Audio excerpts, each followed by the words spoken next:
ألم تر إلى الذي حاج إبراهيم في ربه أن آتاه الله الملك إذ قال إبراهيم ربي الذي يحيي ويميت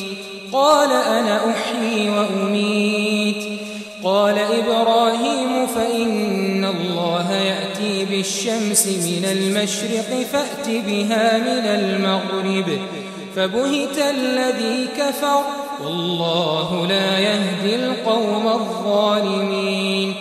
أو كالذي مر على قرية وهي خاوية على عروشها قال أنى يحيي هذه الله بعد موتها فأماته الله 100 عام ثم بعثه قال كم لبثت قال لبثت يوما أو بعض يوم قال بل لبثت 100 عام فانظر إلى طعامك وشرابك لم يتسنه وانظر إلى حمارك ولنجعلك آية للناس وانظر إلى العظام كيف ننشزها ثم نكسوها لحما فلما تبين له قال أعلم أن الله على كل شيء قدير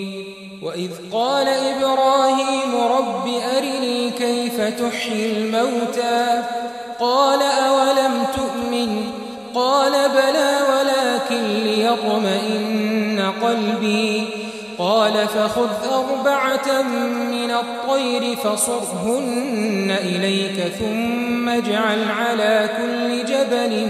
منهن جزءا ثم